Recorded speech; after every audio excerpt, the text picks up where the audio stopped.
Moi, mon objectif dans la vie, mon but dans la vie, c'est de faire changer les pratiques éducatives et de faire en sorte que les élèves soient plus heureux.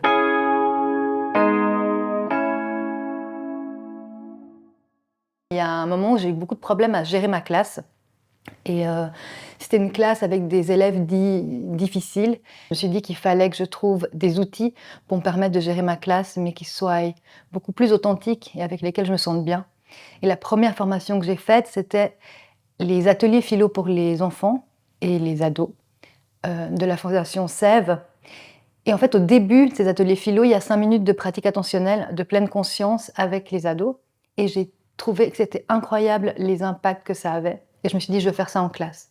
La clé pour moi, c'est la relation. Et je leur dis souvent que je les aime en fait. Et c'est vrai. Et je pense qu'ils sentent que c'est authentique et ça fait partie de moi. Et je suis contente d'être là. J'aime trop aller bosser et les voir.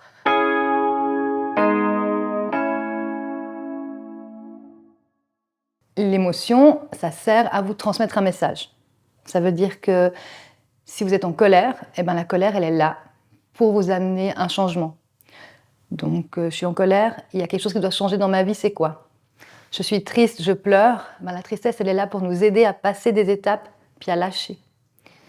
Et si j'ai du dégoût, ben, c'est qu'il y a quelque chose qui doit sortir de moi.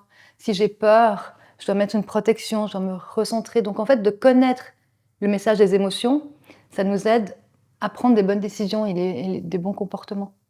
Il y a encore toutes les émotions à valence positive, où il y a la recherche a commencé avec Barbara Fredrickson, qui a été cherchée, vu qu'on sait les éléments, les émotions à valence négative, leurs effets et pourquoi, mais on s'était très peu intéressé aux émotions à valence positive. Et ce qu'on a remarqué, c'est que plus on avait et on ressentait des émotions positives, plus on construisait des ressources, plus on construit des ressources plus globales. Et il y a plusieurs modèles, évidemment, d'intelligence émotionnelle, de compétences émotionnelles. Et un que j'aime beaucoup, c'est celui de Moira Mikołajczak et collègues, qui explique qu'il y a 5 compétences émotionnelles qu'on peut développer. Et la toute première, c'est le vocabulaire des émotions, c'est pouvoir identifier l'émotion. Ça veut dire qu'on remarque aussi qu'on manque de vocabulaire. Si je vous dis comment vous vous sentez, comment tu te sens, tu vas me dire je me sens bien. Puis en fait, c'est creux, on se sent serein, on se sent heureux, on se sent apaisé, mais on n'a pas le vocabulaire. Puis tant qu'on n'a pas ce vocabulaire, c'est difficile de ressentir l'émotion. La base aussi, peut-être que j'ai oublié de dire, c'est que si vous avez une émotion négative, c'est qu'il faut la vivre. Donc si on est triste, il faut savoir qu'on est triste, puis après on se dit ok.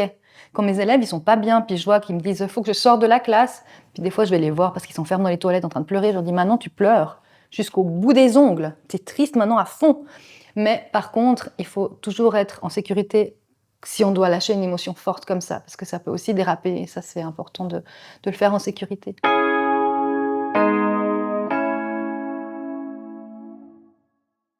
Si vous êtes obsédé par quelque chose, vous pouvez commencer à 1000 et puis vous enlever à chaque fois 3. C'est vite fait, votre attention elle part sur OK, 1000 moins 3 c'est OK, mais au bout d'un moment c'est difficile, hein. D'ailleurs, je vais pas vous le faire parce que j'y arriverai pas, puis vous allez trop rigoler. On peut aussi chanter quand ça va pas, genre: «Je me suis fait larguer, c'est trop difficile». Faire ça en fait en chantant, ça met beaucoup de distance et ça peut nous permettre de gérer l'émotion différemment.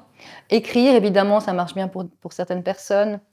Quand on a le cœur brisé aussi, je pense que ce sera le moment. Dans un moment, je vous parlerai des tips pour les cœurs brisés, mais faire des listes de ce qui ne va pas chez les personnes, ça marche aussi. Euh, Qu'est-ce qu'il y a encore? Dormir. Alors, sans déconner, dormir. Des fois, on est triste et on pleurniche, et en fait, on a juste besoin de dormir. Mais on passe nos nuits à scroller puis à faire autre chose. Mais des fois, juste dormir un moment, rien que ça peut nous aider à gérer les émotions.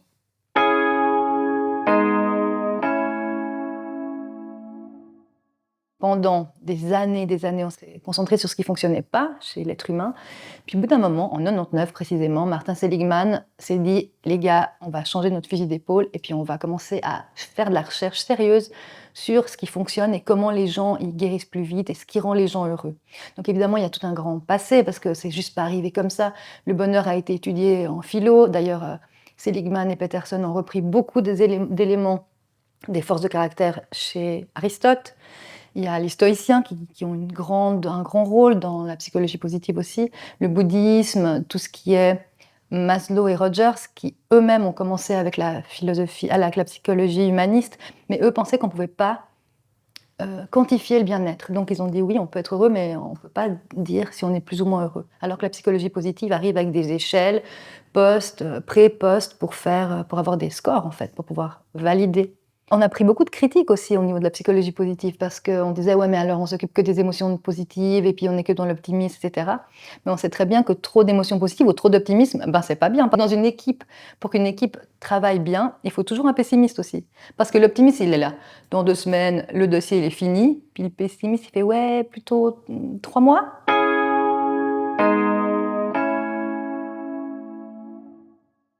Moi, mon objectif dans la vie, mon but dans la vie, c'est de faire changer les pratiques éducatives et de faire en sorte que les élèves soient plus heureux. Je voulais des outils qui soient validés scientifiquement. Mais sinon, alors les bénéfices de la méditation, au niveau de l'enseignement, il y a beaucoup de méta-analyses, donc des études qui regroupent d'autres études. Et il y a toujours aussi des critiques et des guillemets et de la nuance à mettre. Et on voit des effets sur l'attention, sur la régulation des émotions, sur les émotions positives aussi, sur la capacité à mieux dormir, à gérer son stress. Donc il y a plein d'éléments qui sont intéressants et qui participent au bien-être et aussi au développement des compétences cognitives dont on a besoin à l'école. Parce que pas non plus tomber dans la dérive. Moi, je veux pas arriver à faire des programmes enfin, je fais de la philo, je veux faire de la philo. Mais si au début de mon cours, je fais 5 minutes de pratique attentionnelle ou 5 minutes d'une autre intervention de psychologie positive, ça va, j'ai encore du temps pour faire ma branche, quoi. Voilà. Maintenant, avec mon doctorat, je développe aussi tout un pan où je laisse le choix aux élèves. Donc, il y a des choses que j'impose où on fait toute la classe, puis il y a des choses où je dis: «OK, on a 5 minutes, vous choisissez ce que maintenant vous avez besoin de quoi, puis vous faites». Mais en gros, je crois que je bosse avec eux. Au début, j'étais là, je suis pas très sûre de ce que je fais, vous en avez pensé quoi? Je leur demandais des retours, je leur demande souvent des feedbacks et puis le fait de les laisser libres, de leur dire: «Vous voulez pas faire? Mais roupillez 5 minutes». Puis ils sont là: «Ouais, trop bien, je vais faire la sieste». Mais en vrai, ça veut dire qu'ils se taisent pendant 5 minutes, puis ils sont tranquilles. Donc j'ai gagné aussi.